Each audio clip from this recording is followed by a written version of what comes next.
Hi, Doug. Steve. Good to see you guys right up in the front row. Good people. Let's see, what should we talk about today? I thought maybe, if nobody's too critical of this concept, I would talk about Jesus. Just what we do here on occasion at DesertOasisChapel, but with a little bit of insight hopefully provided along that topic. Jesus said, it's recorded in the Gospel of John, I am the light of the world. Remember that? Yeah. He says, I am the light of the world, and whoever follows me will never walk in darkness, but will have the light of life. Or it can also be translated, or the light that leads to life. John 8, chapter 8, verse 12. I am the light of the world. Jesus came into a darkened world that remains dark and has always been dark, and yet that light shone in the darkness and has changed the history of the world ever since then, as people continue to follow it and also resist it or sometimes fight it. Okay, that's the way the world is. Darkness is an interesting concept, isn't it? I mean, I think about darkness. We don't have nearly as much darkness in the world on a literal physical level as they did in the past, because especially since about the turn of the 20th century, there has been the development of artificial lighting all over the place. And it's actually almost universal through most of the places we live. From outer space, you can look down at night on California, and almost the entire state is covered with lights from as you see the photographs from satellites. You go almost anywhere and there's a sort of an ambient light behind you. How many of you have had a chance in recent time to get away from the light? I'm talking just about the artificial light in the middle of the night and really be in extreme darkness. Have you had a chance to do that, Tom? Where were you, up in the mountains somewhere? Yeah, okay. Yeah, it's an interesting experience. For one thing, if you happen to catch a clear night, the sort of dimness of the celestial constellations begins to brighten up and articulate into thousands and thousands of defined points of light. Did you see that? I mean, in other words, you look up at the stars and you don't see too many. In Palm Springs at night, you see some stars, and they're probably pretty clear, but you get up, like I'd go up to about the 9,000 or 10,000 foot level in the Sierras when I go skiing at times, and just drive out to the end of the road on a cold, clear night, and the stars are brilliant. Tens of thousands of them. It's like a playground for your eyes to see all these stars sparkling at night, and there we have the experience of darkness, which most of us don't have. In the world that Jesus came into, the darkness and the light were pretty clearly defined, because at night there was no light except maybe an occasional candle, and Jesus said, I am the light of the world, and that's made pretty good sense to the people, because people are always attracted to light. Imagine being out in a very dark place and driving along, even with the artificial headlights, giving some light. You're kind of looking around and wondering, where is the next town? And when you begin to see the lights in the distance on the road, if you're out on a country road, you begin to say, yes, there it is. That's what I'm heading for, because people are attracted to light. People are attracted to something where there is an indication of life, because generally speaking, if there's a light on somewhere, aside from the sun, somebody turned that on. I guess somebody turned on the sun, if you want to look at it that way too, but light means that light tends to mean life and vitality, doesn't it? And so Jesus said, I am the light of the world. You come unto me, you will be followers of mine. And we'll never walk in darkness, but we'll have the light that leads to life. I think that's kind of cool. Superb metaphor. Jesus was pretty good at that, actually. You know what metaphors are? They were from 9th grade, similes and metaphors and all that kind of stuff. Jesus was good with metaphors. Light, life. He is the light of life. But as is always the case with Jesus, he makes it more interesting in its complexity. Because that is not the end of it. What do I mean? Today's verses are on your insert. Matthew 5, Jesus said, you, I'm putting the emphasis on correctly, you are the light of the world. A town built on a hill cannot be hidden, neither do people light a lamp and put it under a bowl or a basket, but instead they put it on a stand and it gives light to everyone in the house. In the same way, let your light shine before others, that they may see your good deeds and glorify your Father in heaven. Remember that passage? Anybody ever seen that passage before? So Jesus said, I am the light of the world, but then he goes on in another place and says, you are the light of the world. Speaking to everybody who has ever followed or called themselves by his name from that moment forward. Everybody. You are the light of the world. Well, light's an interesting concept, isn't it? We invariably, in our century, walk into a darkened room and flick on the light almost immediately. And we don't fall down, we don't crash into things very often. I mean, we have the ability to see things in the light, and that's really helpful. And, probably the wattage of your electric equipment is probably enough that you can see the defined pieces of the different things that the light reveals. If I'm saying that correctly. In other words, you can see what you're looking at. It's bright enough. But, even a tiny bit of light in a darkened world makes a difference. Like a little tiny nightlight that barely puts out any light is just enough to be able to see your way around. Or in a very dark room, a single little candle, if you ever light candles, makes quite a difference. These little things are kind of indistinct right now in the brightness of this room. This is a little electric facsimile of a candle, and for which reason it doesn't burn me. But it doesn't provide much light in this room, but in a very darkened room it would be noticeable. You see it. Wrote there on the insert, from in an extremely dark place, pitch black place, the human eye can see a candle burning easily and clearly 10 miles away. Isn't that amazing? That's how strong both the power of the light, but also the ability of us to visually detect things, and how much we're drawn toward the light. And so the light gives us a clarity, it gives us a distinction, it gives us a direction, it tells us where to go, and it tells us where not to go.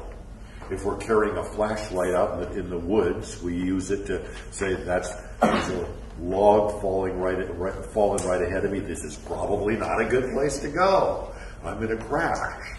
The headlights out ahead of you in a car at night might tell you that something is ahead of you.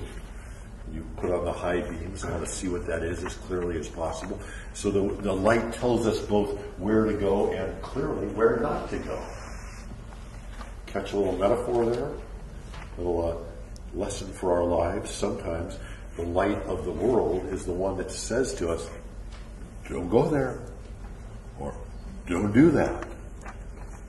And yet the interesting counterpoint to the light is that men love the darkness. Scriptural. Back in there in the Psalms, that people that are also attracted to the dark, aren't we? Maybe not you guys too much, guys and women, matured beyond some of that, but all of us have our little thoughts that probably lurk in the darkness of our psyches. Yeah, maybe that's all right. You think God doesn't know that? The images that we have in the back of our minds, things that we would do in the complete darkness if we could get away with it. Or things that we have done in the dark that we would not do in the brilliance of the daylight. Or just in the darkness of our minds, the little lurking thoughts that come up, and you think to ourselves, I am so glad this is not public for public viewing. Some of you know where I speak. All of you do. We all have fantasies, thoughts that come up in the privacy of our own minds and imaginations that are not for public consumption. We all have that. And, we don't want those things revealed because the embarrassment or the shame about it would be almost overpowering for most people. Although there has been a bit of a tendency, unfortunately, too strong in the GLBT community for some of that basic shame to almost be diluted beyond the place to the place where it's not, not looked upon the same as it used to be. There's an unfortunate concept that's come up in the years since the end of World War II in the Western cultures, and I don't want to sound like a Baptist preacher here, but the concept is called equivalence, and that is the idea that any idea is just as good as any other idea. Well, you know something, brothers and sisters? No, it isn't. And we have too often had to pay the price for that concept. That idea, I'm not talking about politics here, but it exists in politics. In the days of the Cold War, there were certain people who thought that communism was just as good a system as capitalism. Well, for a lot of political and economic reasons, no, it isn't. And and a lot of other kind of ideas that anything that I like or anything that I think is cool is just as good as anything that you think is cool. Well, that is not scripturally accurate. One of the difficulties and one of the stumbling blocks of Christianity is it puts out a set of standards and expectations that we are called upon if we choose to walk as believers, if we believe that we are called by Jesus Christ to live to those standards. Now, if we've fallen and not done that, it does not spell condemnation. That's the difference. That's the place where we've gotten knocked down. You just have to look at the fact that if the Holy Spirit is working inside of us to a large and real extent, it continues to work to convict us to be rising to God's standards, not sinking to the standards of the world. Okay, a little heavy there, but let's go ahead.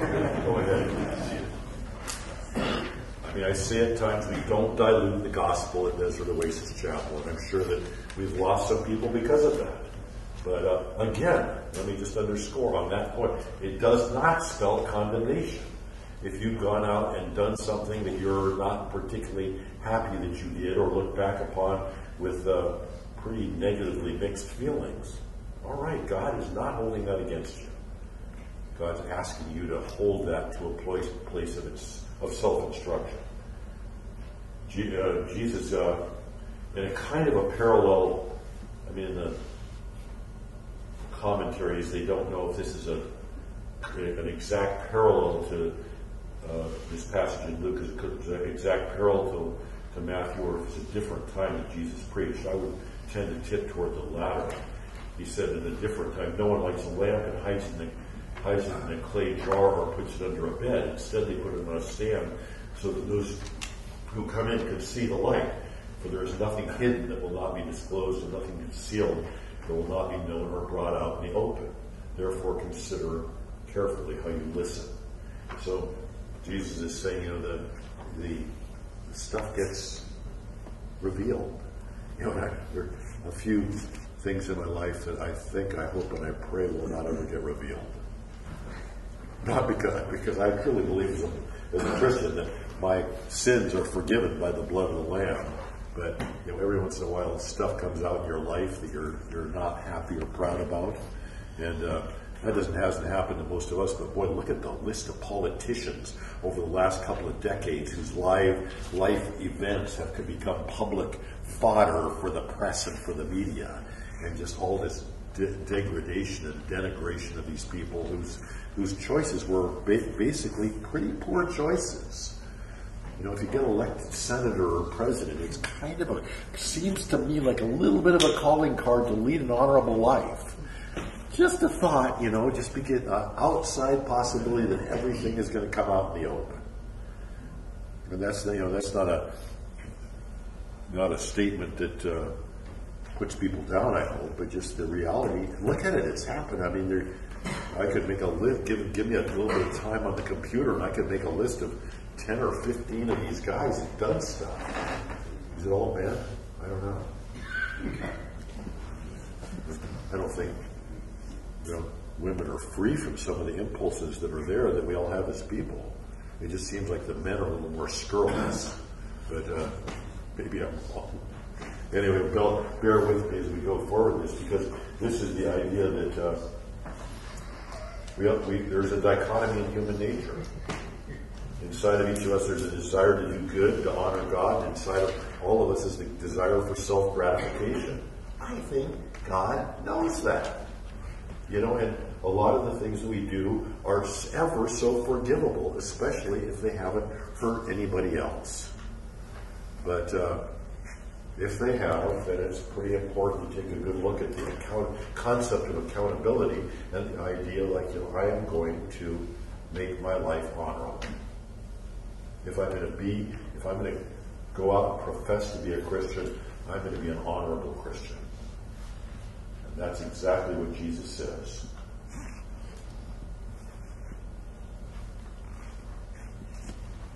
Don't put your lamp, don't cover it up, put it up where it can be seen, so that your light may shine before others, that they may see your good deeds and glorify your Father in heaven. Okay, you have all noticed this. Jesus said he was the light of the world, but Jesus is not walking among us these days in corporeal form. In other words, as flesh and blood. You haven't seen him. You haven't seen Jesus. He's not in a regular way of seeing. So, where does that leave us? We got to do it. We got to do the footwork. Like I said before the sermon started, when various things come up, we have got to stand for what's good and right. We have to know our convictions and our standards. We have to know our beliefs, and we have to be able to stand up for that. And sometimes that's a matter of standing up to evil.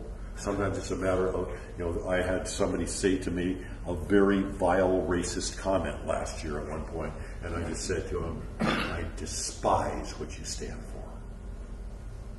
And he looked at me as if he couldn't believe I had the guts to say that. Because, nobody is going to be in my presence and put down a person of a different race or any other legitimate difference. Sometimes it's just a difference of opinion, not an evil statement. It's a difference of opinion that comes from this whole issue, for example, of gay marriage.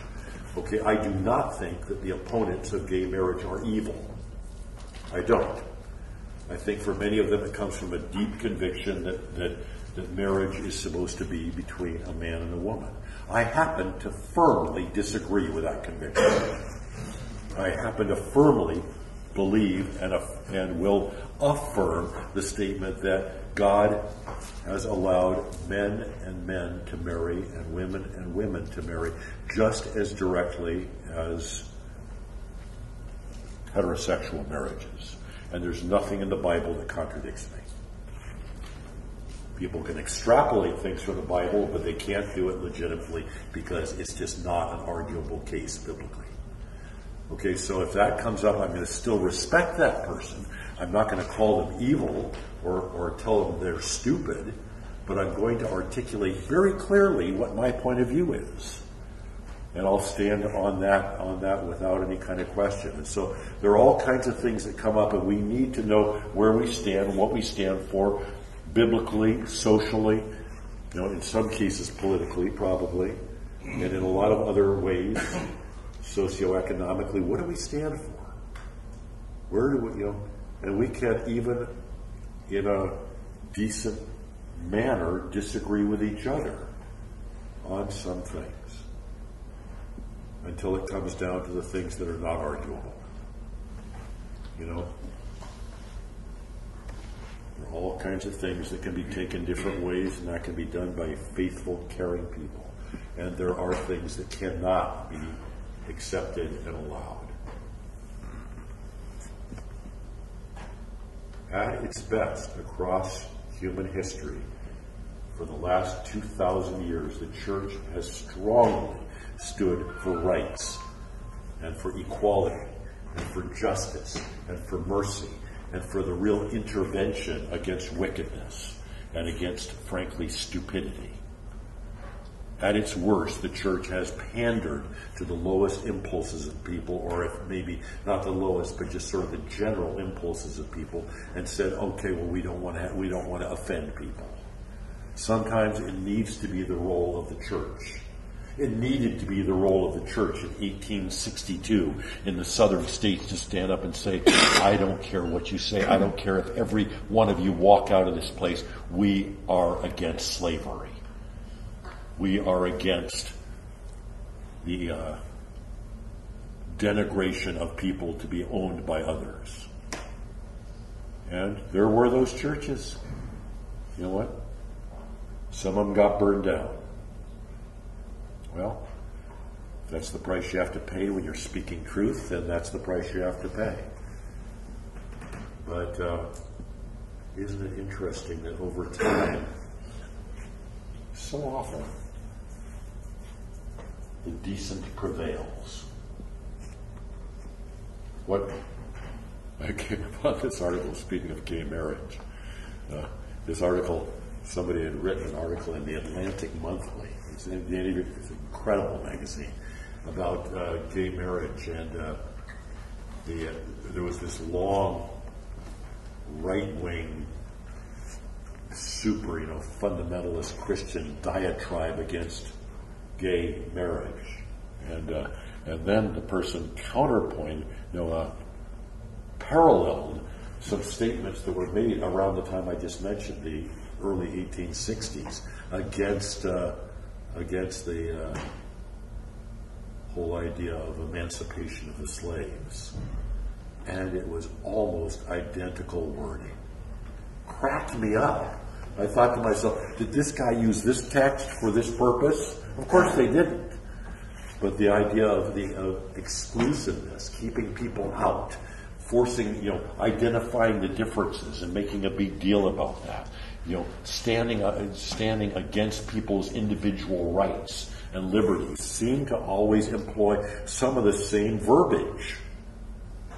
So I hope that we can employ the same verbiage that comes from Jesus in letting people stand free, see the light, follow the light. And what is Jesus saying in these two passages that we've just been looking at? He's basically saying, you are the light. It comes from God. A light has no particular purpose if nobody's around. I mean, did you walk out of your house by any chance today with all the lights on? Probably not. Did you leave one on by mistake? Maybe. Somebody did. It's doing absolutely no good with it on unless the light has a purpose. And the light always has a purpose. The purpose of the light is to draw people, to give people vision and the ability to see and understand and not fall into holes and things like that. But the purpose of God's light is to draw people to God, to an ability to see God, and that has to be through us because we are the light of the world. Jesus is the original light. Jesus is not visible currently. We are. And so when people see you, are they attracted to you? Does that mean, that you... How do I put this? We're called upon to go out and be in the world and tell people what we believe, but it's almost like the equal power of the attraction is declared by Jesus. People are going to come to us to some extent when we stand up for what we believe in, when we show with our lives that we are God's good and decent people.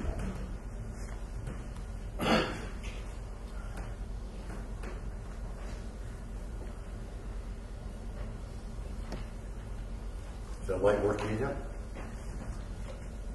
The light's also refining power. Gives us the image to see and understand. I love the light.